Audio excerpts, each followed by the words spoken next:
અમદાવાદના સુખરામનગરમાં બાલ્કની ધરાશાયી થઈ છે। સ્લમ ક્વાર્ટર્સમાં આવેલી જર્જરિત બાલ્કની ધરાશાયી થઈ। ઘરમાં 20 થી 25 લોકો ફસાયા હોવાની પ્રાથમિક વિગતો સામે આવી રહી છે। ફાયર વિભાગની ટીમે 8 થી 10 લોકોનું રેસ્ક્યુ કરી છે। મકાન જર્જરિત હોવાથી મનપાએ નોટિસ આપી હતી। તો ઘરમાં 20 થી 25 લોકો ફસાયા હોવાની વિગતો સામે આવી છે। ફાયર વિભાગની ટીમ ઘટના સ્થળ પર પહોંચી છે।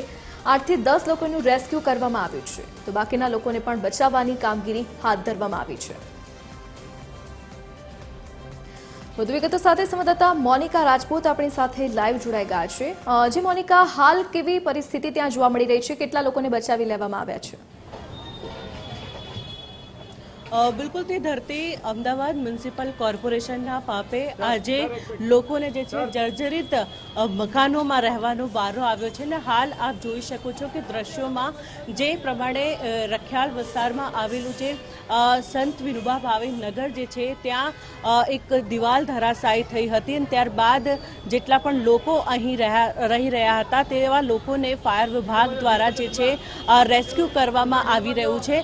અત્યારથી વાત કરવામાં આવે તો 40 થી વધુ લોકોનું રેસ્ક્યુ કરવામાં આવ્યું છે।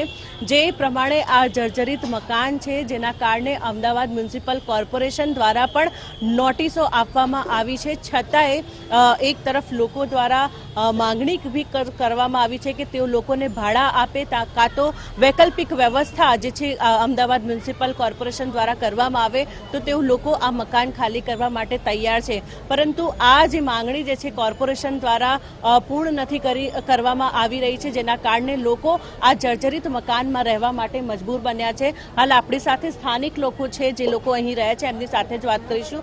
શું કહેશો, અમદાવાદ મ્યુનિસિપલ કોર્પોરેશન દ્વારા આપ લોકોને નોટિસો આપવામાં આવી છે, છતાંય આપ લોકો આ જર્જરિત મકાનમાં રહેવા માટે મજબૂર બન્યા છો?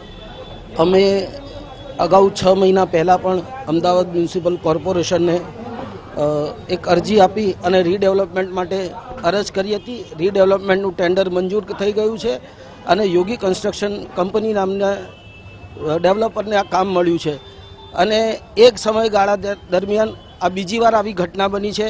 પહેલાં પણ બ્લોક નંબર 11માં આવી જ ઘટના બની હતી અને અમે મ્યુનિસિપલ કોર્પોરેશન અને સત્તાધીશોને વિનંતી કરીએ છીએ કે બહુ ઝડપથી આ કામને આગળ ધપાવવામાં આવે, વર્ક ઓર્ડર આપવામાં આવે, જેથી જીવના જોખમે લોકોને અહીંયા રહેવા મજબૂર ન થવું પડે।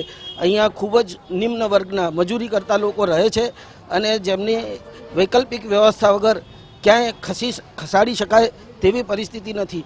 એટલે આ શહેરના મેયરશ્રી, મ્યુનિસિપલ કમિશનરશ્રીને અમારી વિનંતી છે કે તાત્કાલિક આ બાબતે ઘટતું કરી અને પગલાં લેવામાં આવે અને ડેવલપરને મંજૂરી આપવામાં આવે, જેથી વૈકલ્પિક ભાડાની વ્યવસ્થા કરવામાં આવે। બીજા પણ લોકો છે આપણી સાથે, એમની સાથે વાત કરીશું। શું કહેશો કે જે પ્રમાણે જર્જરિત મકાનમાં રહેવા માટે મજબૂર બન્યા છો આપ? અમારા સંત વિનોબાનગર મ્યુનિસિપલ ક્વાર્ટર્સ છે, 1962-63નું બાંધકામ છે। ઓફિશિયલી કાયદેસર અમે માનવા તૈયાર છીએ કે આ એક્સપાયર મકાન છે। અમે જે અમારે કામગીરી કરવાની હતી એ સંપૂર્ણ પૂરી કરી છે।